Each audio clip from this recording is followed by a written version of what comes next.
Good morning, Patriots, and welcome to the Patriots Prayer Podcast. I'm your host, Eddie Smith.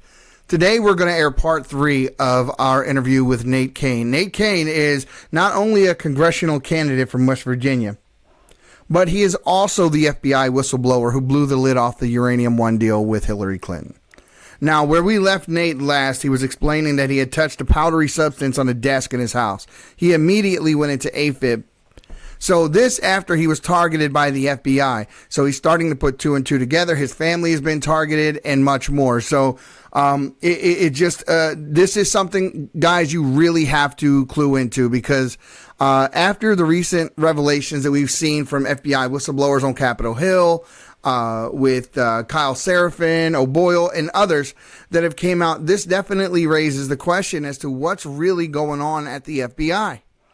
So, we've heard Dan Bongino and others constantly raise the caution flag on this particular issue.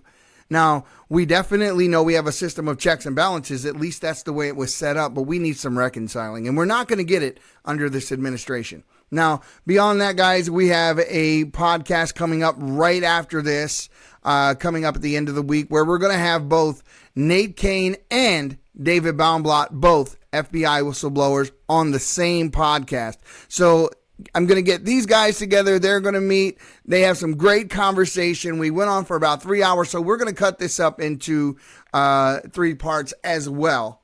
And also, there is a lot of behind-the-scenes footage, a lot of exclusive content that I'm going to be posting on our local. So definitely check that out when you have a chance. And if you haven't thus far, folks, go ahead, get that like, follow, subscribe button and click it. Because trust me, it's going to continue to get better. The Patriots Prayer is a truly unfiltered podcast, one where we're not going to back down from any topic, any subject, or any interview, and we're going to continue to bring you the truth because that's what matters. That's exactly what matters is the truth. So let's get right into this interview with Nate Cain, guys. So I went to the hospital, emergency room. They did a bunch of tests for, heart attack. My heart rate was extremely high, but my EKG, other than that, was normal. And by then, things were starting to slow down anyways. And so because, they wanted to make sure there wasn't something else going on, I had every test done. I mean, I had a nuclear stress test, EKG, echocardiogram. My doctor even sent me to go get a what they call a calcium score, where they take pictures of your heart in between beats. Yep. In fact, I came back. She said, "Well, nothing shows up on any of your charts, but you your arteries are completely clean. You have 0 plaque." So I was like, "Well, that's good news." So at first, I didn't think it was a poisoning. I just thought the stress, of all of this crap that I'm going under. That's where my mind would have went immediately. But then something happened later, and this was a little bit more obvious. The second poisoning happened. I had given an interview again. I was asked if I was writing a book, and I admitted, yeah. So they never did any blood tests at this point, or no. So it's pure speculation. But when you hear the second one, you'll understand why I think it was poison. So the second time I went down to my car, which, I parked in a parking garage in Washington, D.C. It's open. Anybody can walk in from the street. There's no cameras in there. But I walk down to my car and I reach under my door handle, and there's an oily liquid substance under my door handle. Mm-hmm. And again, I didn't think anything at the time other than just, oh, gross. And I wiped my hands on my pants. Sure. It was a beautiful sunny day. There's no rain. But you're in a parking structure. There's like pipes overhead, I don't know if it's sewer or whatever. So I just thought disgusting. And yeah, your mind doesn't jump immediately to poison. No. Yeah. That didn't happen until 6 weeks later. So I get in my car, I'm driving down the road, and all of a sudden I got a massive headache, and I reach back, and like right on the back of my neck, it's like my vertebrae is like swelling up. And and it's like my neck is getting all swollen and like a big old, bump on it. And I thought, oh man, my neck must be out or something. I'm going to go to the chiropractor. And by now I'm looking, and the car in front of me splits into 2. And so I'm starting to have double vision. So I'm not far from the chiropractor's office. I get in there. I'm like, hey, I need an adjustment, man. My neck is out or something. Something's wrong. Chiropractor looks at me and goes, you need to go to emergency room. There's nothing to do with your vertebrae, but you do have like something going on. So he sends me down to the, to the doctor's office. I call the doctor's office. They say, yeah, we can squeeze you in. So I go down there. I didn't go to emergency room. I didn't want to go wait for, 3.5 hours. Right. So I go to the doctor's office. They squeeze me in. The doctor starts doing the, follow my finger test, and one eyeball's following, the other one's not. By now I'm starting to get, droopiness on my right side of my face. I'm starting to get the, the slow speech. So he thinks you're having a stroke or something. Yeah. I couldn't walk in a straight line. They immediately send me to the emergency room. And so they start doing, MRI, MRA. They did an EKG as well, and nothing shows up. And I'm also having this issue where I can't swallow. Like if I'm standing up, no problem. But if I'm laying on my back, because when they tried to stick me in the, the MRI, they put me in there and I'm like choking on my own spit. And so, and I was freaking out. And so they finally gave me, I don't know, something to calm me down, and whatever the hell it was great, because I didn't give a crap about anything after that. So they stuck me in there, and all the tests came back negative. And so they sent me home because there was nothing indicating a life, a situation that was going to, end up taking my life.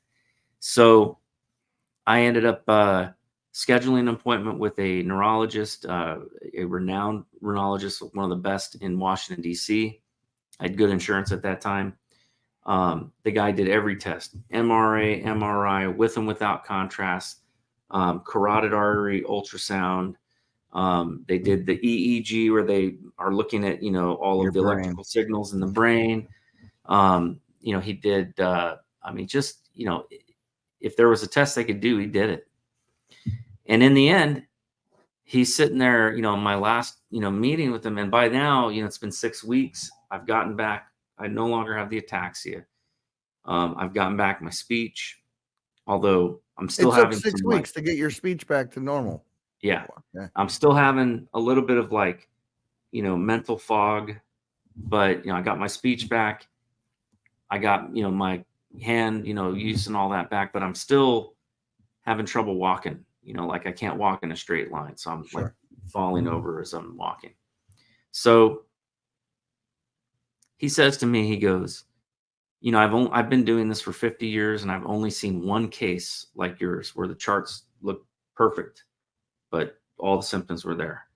And he goes, it just doesn't make any sense. He goes, what do you do for a living? And I'd already told him that. And I said, I'm in cybersecurity. And he goes, man, he goes, that's what I thought. He says, it does not make sense. He says, the only other person I've ever seen have this kind of thing, he was a guy who worked for an industrial chemical plant, and he touched some chemicals with his bare hands. He forgot to put his gloves on. Sure. And, and he had all the same symptoms, everything.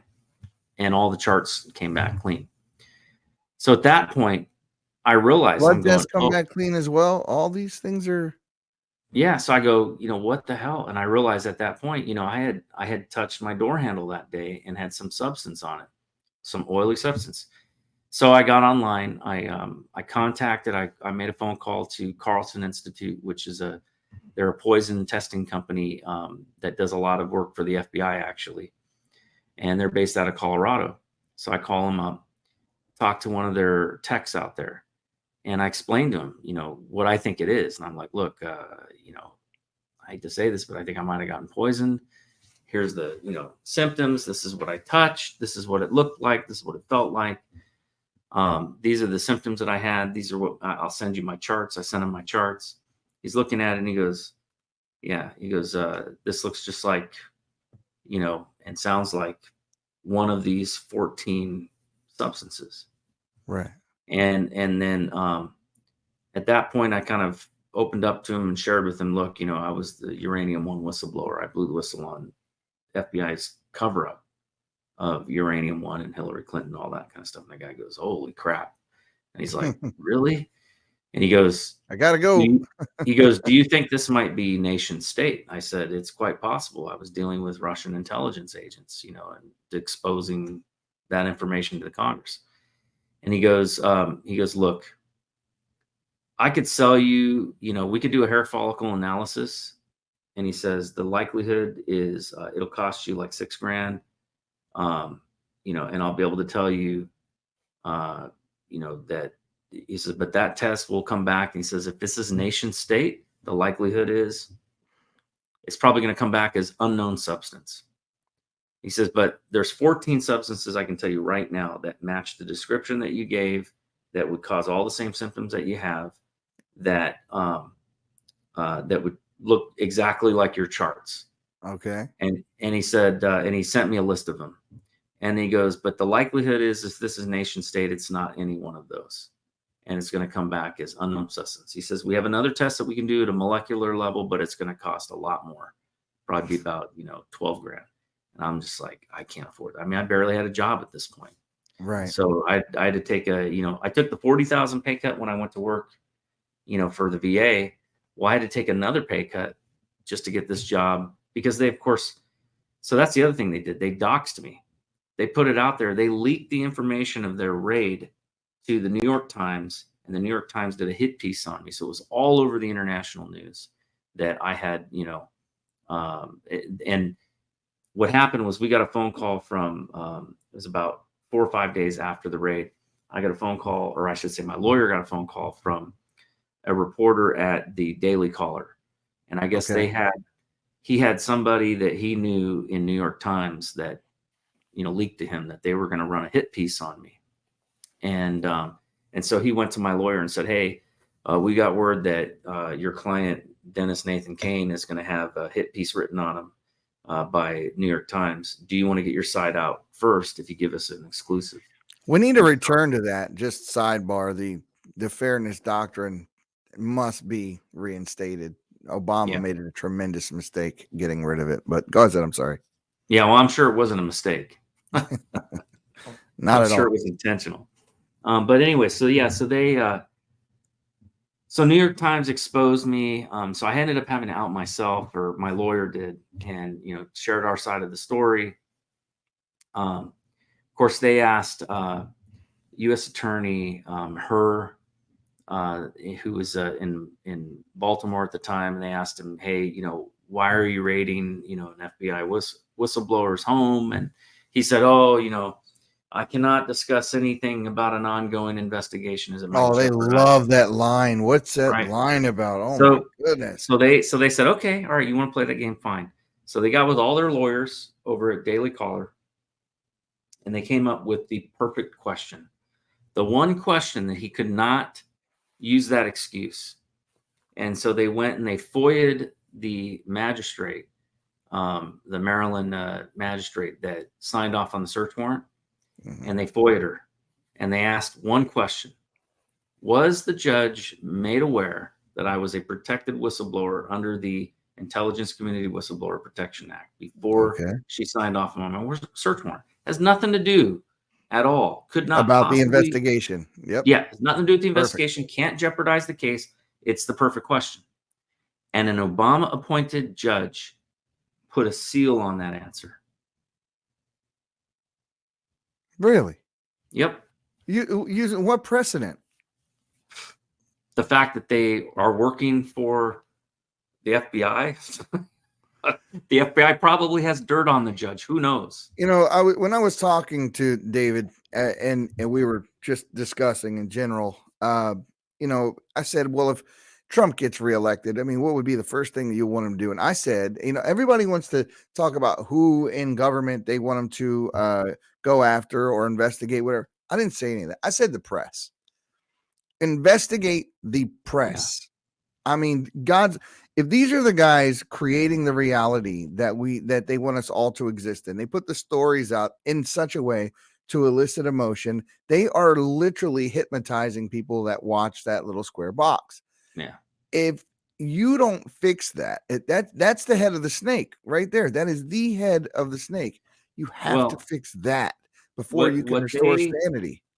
so at this point, I mean, like, I had, by the way, the reason I think I survived those attacks, I was taking a supplement at the time, and it was a supplement called Arginine Miracle. It's a vasodilator. Mm-hmm. And so it like opens up your blood vessels and all of that. I had just taken it that day. I had just taken it that morning. You just got God on your side, my friend. I'm sure that saved my life, both times. And so I had people follow me. I had spying that was going on. Listen, I can't get into how I know, but I know because Sure. I've got friends. And I know for a fact they were using Section 702 of FISA to spy on me for 2 years after I blew the whistle. Mm-hmm. For 2 years. And they were not just spying on me, they were spying on friends who were connected with me, which is how I know that they were using FISA. What I just don't understand is people that do that and these law enforcement agencies that push these kinds of agendas is what the hell the end game is. Because when you have real patriots, guys that actually love their country, we only want to follow the law. We only want to see you follow the law. We only want peace and prosperity in our communities. I don't get what you actually gain out of tearing that down. I mean, there was one train of thought that went, well, if they allow the Marxist socialist side of the chaos to ensue, and it gets to a certain point, then they just get to come in and clean it up, and then in doing so, assume all power. I suspect that what happens is, I remember taking a course in college, like Psychology 101, and they talked about these experiments that they did. They were trying to recreate how was it that the German Nazis were just so cold and could just mass murder people in gas showers and stuff like that. So they did these experiments where they hooked up these kids to electric nodes, but there was no electricity there, and they put a dial that said don't go past this mark, or it can cause harm. And they told the teachers to come in and ask the kids a series of questions, and when the kids got it wrong, to press the button to shock the kids. And so they did this experiment, and the kids were all acting. It was all play acting. They were supposed to, whenever they got the answer wrong and the teacher, pressed on the button, they were supposed to act like it hurt, and then progressively act like it hurt even worse. Be screaming bloody murder by the time. And then the instructor kept telling the teacher to dial it up more and more and more, and even go past the warning. Out of I think out of all of those teachers, 80% of them obeyed and went past the danger mark because they were told to do so. So that's the problem with human nature, is that when you have systems of authority, the human nature oftentimes is like, well, I'm not responsible for that. I'm being told to do it. I'm following orders. I'm following orders. So I think that's what happens. Famous line at the Nuremberg trials. Yep. I think that's what happens. And by the way, that experiment was outlawed after that because it caused PTSD for both for the teachers, that they couldn't believe they would do that, so it's crazy. I think that's what happens in law enforcement. I think it's what happens in the military. I think that's why we have to have very, very strong checks and balances. Yeah, very strong checks and balances. And now it's gotten to a point where, I mean, once the population at large, comes to a conclusion that law enforcement is no longer there to help them, or they're not going to help, one of the two, people start taking the law into their own hands. They do. And it leads to vigilantism, and it's not what we want in this country. It's not what we want in this country. No. And I believe if the aim was to make things better, peaceful, more prosperous, that's what would happen. If that's what your intent is, that's what would happen. Yeah. To me, the only solution to this whole problem that we're in right now, with this breakdown in law and order, and the breakdown in, we no longer have equal justice under the law. It's been weaponized, especially against conservatives. Look at January 6th. It's a perfect example. We had it happen again a few days ago, but the kid gloves were on that time. Yeah. So you even had Rashida Tlaib give a nice. If you're yelling free Palestine, no problem. But where are those people being having charges added to enhancement charges for disrupting an official proceeding? Mm-hmm. Honestly, I don't think that anybody should get that. Even people who are there, protesting against Israel. But I do think that we have to have a fair system. If we don't, it's going to lead to vigilantism. And when I look at what is happening, right now, what's happened to me is tragic. But God got me through it. And I'll tell you, there was a lot of miracles that took place, a lot of things that sounds like it. I believe kept me safe. I know that they spied on me. I know that there was a drone that landed in my backyard. Wow. We had a light dusting of snow, and there were 3 perfectly equally apart circles about that big around on the ground, fresh in the snow with no footprints to it or away from it. And it was right back by the back window of my office. And so, I know that, they deployed drones on me. They had, I had people following me. I'd learned because of my work over the last, 26 years to keep an eye out for things. And, I have a habit of not taking the same path home. And, now I have a habit of making sure that I have a camera in my car and things like that. Sounds like that movie, that Will Smith movie, Enemy of the State. Yep.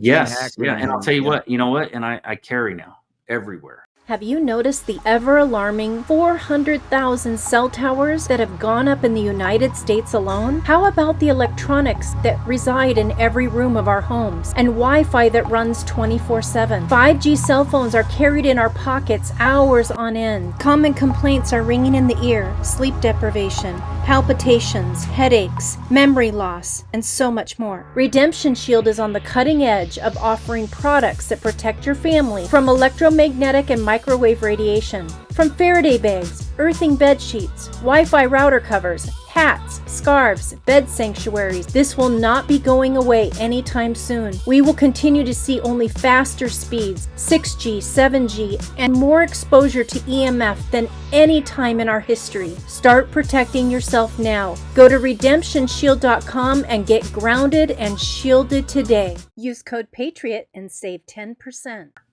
I don't mess around. So the thing is that the only thing that's going to solve this is transparency and justice. But how do you? We actually have to see transparency, and this is the problem with what Ray did not do. He did not create transparency. You want people to trust the FBI, you got to make it transparent. And then when FBI agents commit crimes and commit deprivation of rights under color of law, which is what they did to me, what they've done to a lot of Americans, those FBI agents need to go to jail. The people pushing for those policies need to go to jail. Well, it was like Timothy Thibault, right? He was the one who kind of fell on his sword behind the Trump investigation under the fake Russia collusion deal. And his punishment was he retired with a full pension. Yeah. It's a hell of a retirement, a punishment. I mean, it's yeah. I mean, I don't know if and honestly, that could have happened to this agent that did the stuff to me. I'll bet you that's what happened to him. I'll bet you he retired with a full pension. He was probably forced into retirement. Well, how do we get out of this mess, right? So we were talking the difference between your outlook and David's outlook, and David's a little bit more on the pessimistic side of things. Well, I got to be honest with you. My lawyer left the country after my case. My case was his last case, and he said, "I'm out of here." He sold his practice. He sold, he basically moved to Puerto Rico. So I'm out of here. So I mean, he's not alone. I forget which one of the FBI agents sat before. Was it Congress? And they asked him the question, what advice would you give to other people in the FBI that would blow the whistle? And he said, don't do it. Yeah. I would say this. I won't say don't do it, but I would say count the cost. Mm-hmm. Do it knowing that you're going to get persecuted. Right. I would never tell somebody not to do the right thing. Yeah. But what I will say is, don't expect that things are going to go easy. Yeah. If you're angry at God, take it out on him. Say, hey, God, why did you put me in this situation? But do the right thing no matter what. Because until people start doing the right thing, this stuff is only going to get worse. Yeah. And yeah. So you what sound do like me right now? You sound exactly like me right now, because I get it all the time. Like I told you, when I put these stories out, and some of the other things that I say in the podcast, people ask me quite often, man, aren't you afraid of saying that or putting that out? Don't you see what they're doing to this person, that person? I liken it back to our founding fathers being called treasonous and traitors. And I mean, these guys risked it all to create a country, and they gave us a republic, right? If we could keep it. That's right. And it's going to take us being very intentional to get things back to. Well, they gave us something else. They gave us a tool in Article 1, Section 8 of the Constitution. We have the ability to formulate what's called a congressional tribunal. Mm-hmm. And the point and purpose of it is to adjudicate agency issues. This is an agency issue if it ever was. In fact, how does that happen? How does that happen? So what is that? Explain this. So a simple majority of Congress would need to agree to create a congressional court. Basically, we already have them, several of them. In fact, the U.S. Tax Court is an example of an Article 1 tribunal. But what's different about an Article 1 versus an Article 3, which is your normal, courts, is the appointments are not permanent. Mm-hmm. They're temporary. They're made by Congress, not by the president. And you can make the court so that it's subservient only to the Supreme Court. All courts have to be subordinate to the Supreme Court. But you can basically skip out all of the other appeal stuff, and you make it directly accountable to the Supreme Court. And you can reduce the salaries down to zero and essentially shut down the court if it gets out of hand. So you have just recently only 8 people in Congress that stood up and held McCarthy to account for breaking promises, doing dirty deals behind the scenes with the Democrats. And I think that's going to take some time. We have to clean house, because a lot of these members of Congress and some of these judges, I think, quite honestly, are compromised. Yeah. And they're not going to do anything that's going to, that's exactly my opinion. Their own. So anybody that refuses to create this court to adjudicate these matters should be fired. That's probably he's in on it. Yeah. They should be fired on the next, election. And then the other thing that we can do, and I think that we need to look at this. I do think that there needs to be massive reform, whether we abolish the FBI altogether or whether we reduce it down by 90%. Maybe keep 10% but no matter what, we can no longer have a Justice Department and an FBI that operates outside of accountability. There must be an adversarial authority, an adversarial an IA authority. Version. Yeah. But basically, that's not paid by the Department of Justice, that has the authority to investigate the Department of Justice and the FBI and make arrests. You would think something like Homeland Security would kind of work in that regard. It's too tied. I'm almost of the opinion. There's an organization called Tactical Civics. I kind of like their idea. Their idea is that the intention of the grand jury was not to be captured by the Justice Department. And it is captured by them, but it was intended so that you had a citizens grand jury, that they, could basically decide, to prosecute, and that the militia that's talked about in the Second Amendment was not necessarily a militia for the purpose of fighting wars, but it was a militia of citizens who were trained, who had authorization, who were basically given authority to go and make the arrest of the public official. So they worked for the grand jury.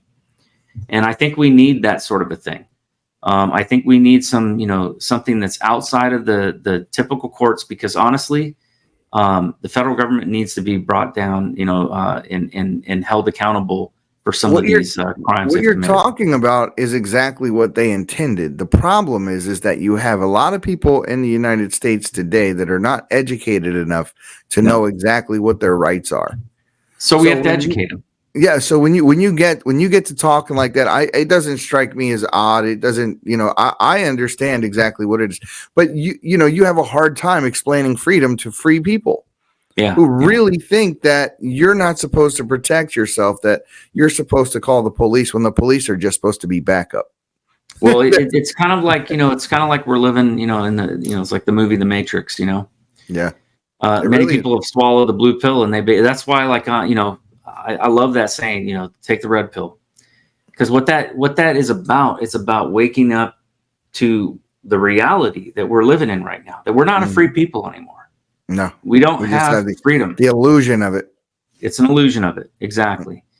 And so it starts with the media. When you fix the free press, and you actually have journalists being journalists again, and they're not out there being extremely irresponsible. I mean, putting people in danger with the stories they tell. What they did to Kyle Rittenhouse was just, it was crazy. Oh yeah. So this is where stop there. Yeah, so this is where why I'm running for Congress now. I did some work after that. We moved to West Virginia. I couldn't live in that house anymore. I didn't know if they bugged it, whatever. They doxed it. I had death threats. I had people threatening to kill me and my entire family on Twitter. I reported it. Of course, nobody did anything. Then their account never got shut down.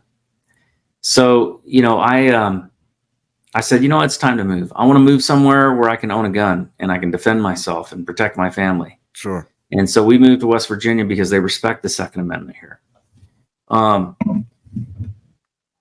got asked by the White House to come down and do some work on election integrity after the 2020 election. I did a lot of work on that. We'll save that for another episode, but that was pretty interesting. And I saw a lot of evidence. Got to be very tactful how we approach those subjects. Oh yeah. Well, most of what I saw was flat out violations of black letter law. There's no, I don't get into the machine so much as, right. The mail-in ballots and the voter registration and things that I saw that was evidence, quite frankly, of massive counterfeiting of ballots on a massive scale. And in fact, I will say Bill Barr knew about it. He was told, I was in the conference call that he was in. There was a task force being set up and he shut it all down. And then, went before Congress and said, I have not seen any evidence of widespread voter fraud. All of the claims of the alleging of voter fraud and these sort of things. I guess the thing for most people that made them more trepidatious about it was the fact that no one wanted to hear it or talk about it.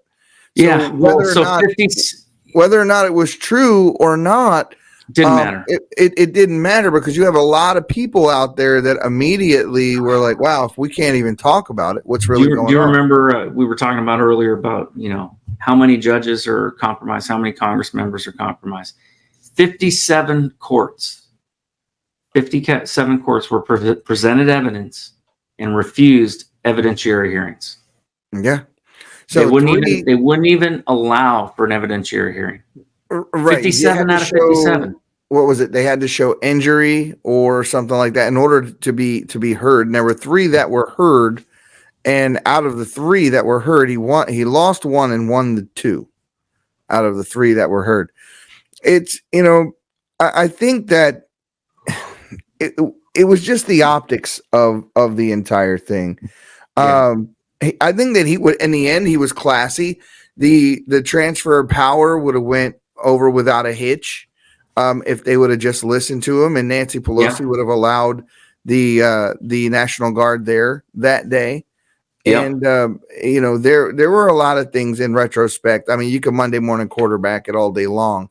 Yeah. But I think that the American people now are a lot smarter for what we have gone. They're not going to be able to get away with it this time. I can tell you that. No, I don't think a lot of the shenanigans. Too many of the loopholes have changed. I think this time you're going to have a lot more people volunteering to do things. This is all too why, often on the conservative side, we just sit home and yeah, well, we don't get involved. And I think now we're going to get involved. Yeah, this is why they're using lawfare against Trump right now. They have no other choice. They're not going to be able to, steal an election again. They basically have to, use lawfare against him to keep him so wrapped up in court. I mean, they know they don't have a chance on any of these cases, but the whole idea is they're trying to damage his reputation. They're trying to, basically keep him from being out there on the campaign trail and keep him in court as much as they possibly can. Exactly. That's their only hope.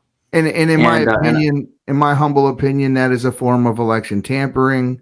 It is. And even for those who don't believe that there were anything wrong with the election, let's just say that you don't believe that. And as far as, we can all make a case, everybody has their own take on it because we haven't all seen all the evidence. There are some people that say they have, but we don't know for sure. And nobody will ever, I think, publicly, no court, Bill Barr, anybody else are going to come out and say for sure this is what happened. So it leaves all these people at odds and arguing. And I think they want that more than anything else. They want that more than anything else.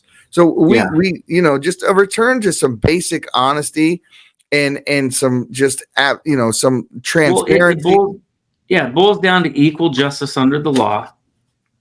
There needs to be fairness in the law, and there needs to be transparency. Those are the two things that are needed to solve this problem. Yeah, that's because until we have that, there's not trust. Yeah, no trust, and it's all over. So let me ask you real quick before we get out of here. How is your campaign going? What are your it's going good. I am running a very grassroots campaign. And the media would tell you that I don't have a chance in hell. The pollsters would tell you, that I don't have a chance. Advisors or political, gurus or whatever might look at my campaign and go, oh, Nate Cain's only raised, $50,000 and, and my opponent's raised $500,000. But look at who he's raised it from. PACs, super PACs. He was, endorsed by McCarthy. People in West Virginia don't want that.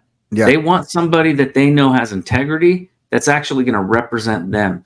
The one thing I can guarantee you, when I get elected, I will not be owned, period. I've already made a decision and I've made a public declaration of it that when I go into office, I will meet with any lobbyist that wants to meet with me. On one condition: the conversation has to be recorded and made public immediately. I'm not going to allow for secret, meetings with, back alley deals with, lobbyist groups and stuff like that. And this is exactly what Matt Gaetz stood for too. And I think that he's been vindicated and we need more people like you. This is the America First approach and one where you can prove that, hey, I'm not bought and paid for.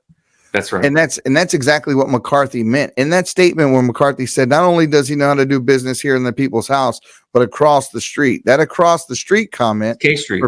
For people who don't know, he's talking about the money men. He's talking about the lobbies. He's talking about the special interests. And you shouldn't be beholden to them at all. You shouldn't even be able to make a statement like that. It tells me exactly who you are. You're bought. So this is the challenge. Yeah. And this is what I need your listeners to hear me on. The challenge is this: if I'm only taking money from individual donors, that means that I need people to help me. Because there's no way, I've got two choices. I can do like the political, people would say, I need to spend 2 hours every day on the phone begging for money. I need to, be meeting with corporations and special interest groups and PACs and super PACs and beg for money. Well, I don't want to do that. That's not who I am. I'm not going to sell my soul to win, but I do believe I can win. I have been out there campaigning hard. I've got to work, 10 times as hard, as my opponent. And it means I got to get out there. And fortunately, I'm blessed with a job now. I own my own company now. And so I work from 6 a.m. till 2, and at 2 I'm done and I'm out campaigning. And so that gives me a lot more freedom, a lot more time to be able to travel. And I do have to travel. Like, it is 5 hours to the furthest part of my district. So if I go out there and I have a meeting, that's a pretty big district, a 5-hour trek. It's the whole northern half of the state. Most that I've ever heard of. Yeah, we have a low population here, and so and it's not, there's no straight roads. This isn't North I got Dakota. Family there. Yeah, it's all mountains. It's called the Mountain State. So when I'll give you a quick story anecdote. When I was young and we lived in the inner city of Baltimore, and my family's from West Virginia, Tennessee, and Kentucky. And my parents moved to Baltimore prior to me being born. So whenever we as teenagers acted out, as Baltimore inner city kids did, we'd get sent out to West Virginia to go work on my uncle's farm all summer. So nice. Yeah, I know the place very well. Very well. Taught me a work ethic. Yeah, so we've got the whole northern half of the state, the eastern panhandle, northern panhandle, to Wood County basically is what I have to cover. So if I go out somewhere, in say Parkersburg or in Wheeling, and I've got an evening meeting, there's no way I can make it back home to get up at 6 a.m. and work. So I've got to get a hotel and stay at a hotel. Sure. And so there's a lot of travel involved in this. I'm able to work remotely, which makes it good. But then I've got to be there when I'm supposed to be there working, because I am a working contractor.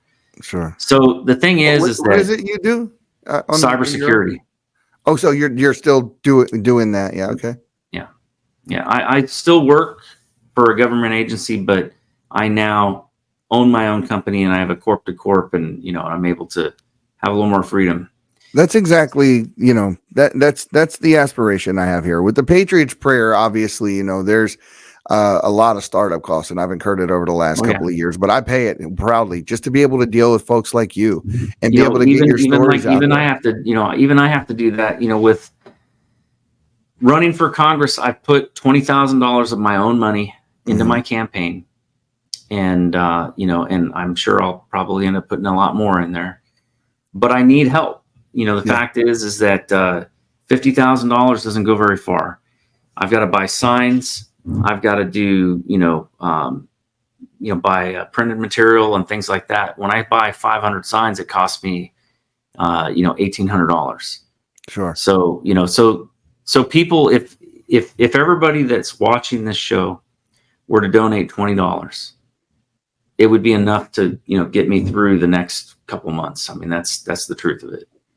But that's the challenge. The challenge is, is getting help, on these things, because believe me, the people who right now, why we are where we are is because we don't want the burden of, financing the people that actually will represent us.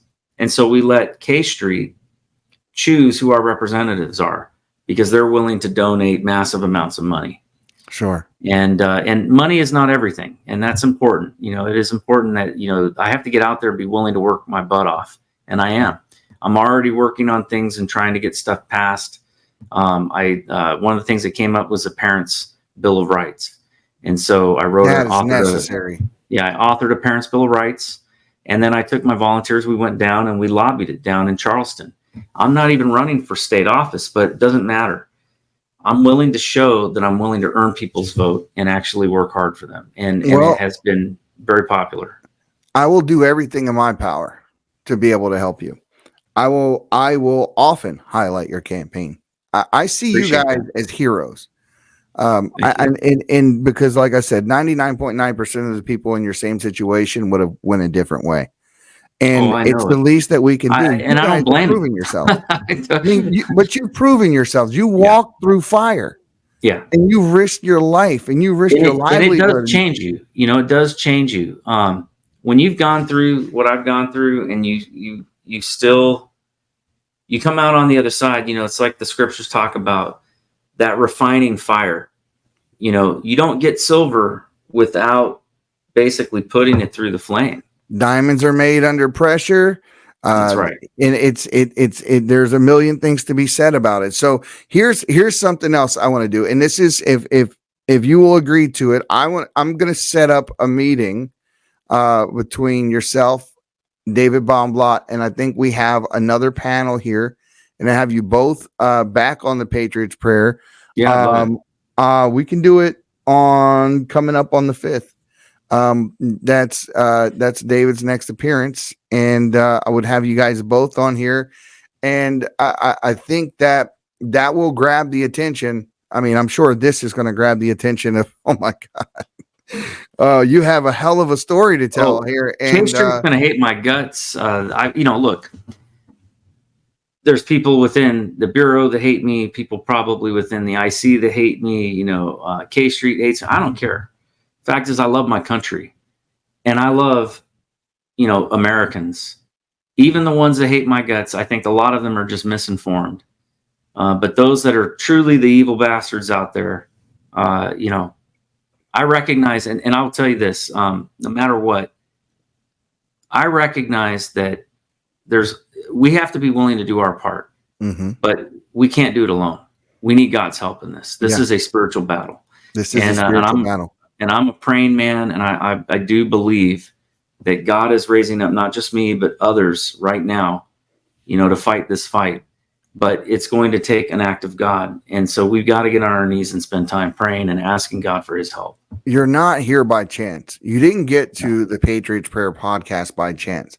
I didn't just interview David Baumblot the way I came across him by chance. The way that the mutual friend that introduced us, all of these things aligned up in a perfect kind of a way. Yep. It's really amazing to me. And I got other interviews going with the granddaughter of the second prime minister of Israel that's coming up here on Wednesday. It's going to be an amazing interview, and we're going to bring a lot of things to light that people need to hear about.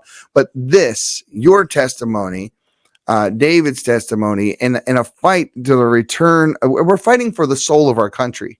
That's what you guys are doing. You're fighting for the soul of the country, the land of the free, the home of the brave, the one that we're taught about. The impression that we're given about our country is going down the drain. It has become normalized to hate your country. And that's what these young kids coming up today find cool or trendy. I remember seeing videos of a young man riding bikes with his mother in California. The kid was probably 8-9 years old-ish, got off his bike at one point during the bike ride, caught on a ring video, ripped the flag off to somebody's lawn, and he's stomping on it. And the mother standing there with a proud grin on her face. This is what we're teaching people. This is the new thing. We need to change that. We need to undo this. And the only way you can do that is by being intentional. Evil will never retreat willingly. It must be beaten back. That's right. And it takes exactly the people with the kind of bravery that you have displayed to make that happen. So we need you in Congress. We definitely need you in Congress. We need, instead of the next time someone doesn't hold their or keep their promises, we need more than 8 people to step up. I agree. And that's how that's the measure. That's the litmus test for how far along we're coming or how far we fell. 8 people. It just blows me away. And then some of the people that didn't make that vote, I mean, I was hurt in my heart because there are people that I absolutely adored that I thought would have. Well, let's hope. Let's hope that our new speaker, Johnson, I think the guy honestly is a good guy.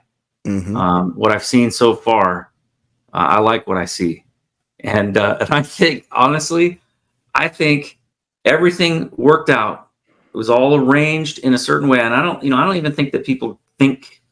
I don't think it's the grand conspiracy of they arranged everything and Matt Gaetz knew it was. No, I think a lot of this it fell into place. They tried to get Jordan in there, and those in the rhinos were so incensed about not having Jordan that they voted for Johnson, not realizing just how conservative he is.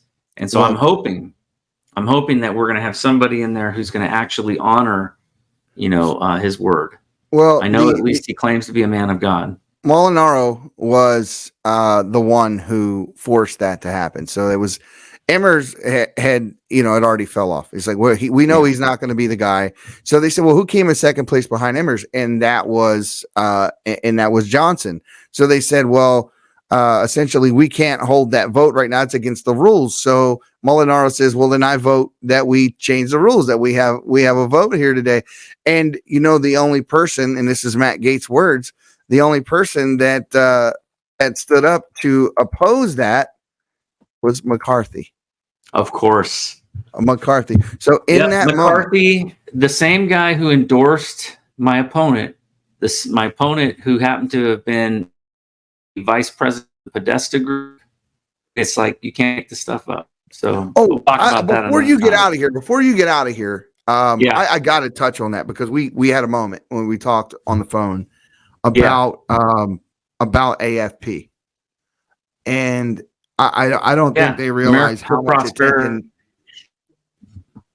I'm getting ready to give them a lot of attention. Yeah, the New York Times came out with the story, and you know, occasionally they get things right, like you know they did with the Uranium One. They were one of the ones that first published that. So, but yeah, they came out with a story showing how the Americans for Prosperity, a company that was founded by the Koch brothers, that they've raised over $70 million to try to tank Donald Trump's primary.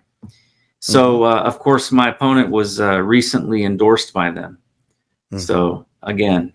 Well, let me tell you from firsthand knowledge, right? And in the weeks to come, I'm going to show documentation, videos, and other things that I'm working on right now. But they're exactly who you think they are.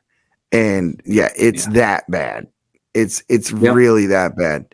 And I don't want to give too much away right now, but there are people on the inside working to expose exactly what these guys are doing. I'll give you one tidbit. And one part of their training in AFP, everyone thinks they know what this organization is. One of the things they gave to the people they're training is a book by Saul Alinsky. Interesting. True story. Interesting. True story. And the individual that I'm here within the next I think about a week or so. Beyond that, he has no more ties with them, and we are going to get the tell-all. Closely.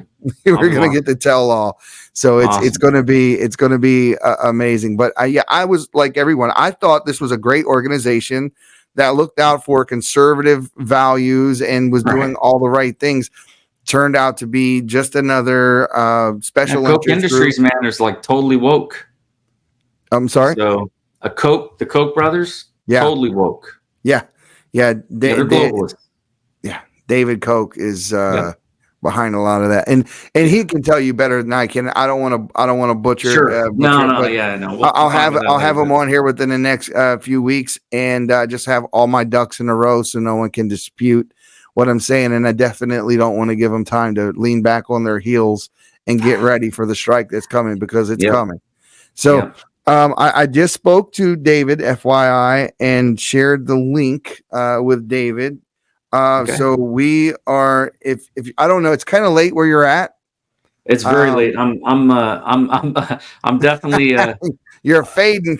I am fading very quickly. So I'm going to put in the link for all the viewers out there.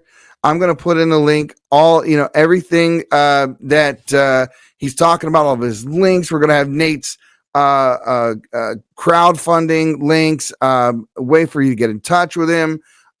We're going to supply it all. And my vow here to him today is that the Patriots Prayer is going to stand behind his campaign from now until the day that he's in office. And we're going to continually promote your campaign. We're going to put your crowdfunding link up, and I'm going to mention you quite often here when we're doing our podcasts. And we're going to do everything that we can because that's what I'm here for. And I'd be proud to say that I was, that I helped in any way, shape, or form. So with that, I'm going to say this: the silent majority out there, the silent majority, you need to stop being silent and stand your ground. Amen. We'll see you next time on the Patriots Prayer. My people of this country and we're under attack. They ban us, they cancel us for speaking the facts. So Patriots, I hope that you are as intrigued with this man as I am. He definitely needs to be in Congress. He's the guy. He's the America First guy. He's the American that will actually do what he says when he gets there. He can't be bought, can't be sold. You can't pay him off. He's not that guy. He has integrity. So make sure that you go to the link in the description of this video. And if you can, $10, $20, whatever it is that you can do, because this man's up against the special interest groups. He's up against the lobbyists. He's up against K Street. So he needs you, he needs me, he needs every one of us who give a damn about our country to go click that link and give to his campaign whatever you can. Trust me, every little bit counts. Every little bit counts. We need to get this man over the finish line so we have real representation in Washington, guys. So, as usual, and before I get out of here, let's not forget, we're going to have David Baumblatt as well as Nate Cain on the next podcast together. We're going to do a 3-part series and tons of exclusive footage. Please go take a look at the exclusive footage. You're going to find that on my locals. Go to Rumble. You go to my locals. You're going to find all the exclusive footage there. You can become part of the Patriot family and go ahead and subscribe there. So, folks, I hope to see you there. And as usual, the silent majority, you need to stop being silent and stand your ground. We'll see you next time on the Patriots Prayer Podcast. Have a good day. USA band, and every time we pull up, all you're gonna see is America.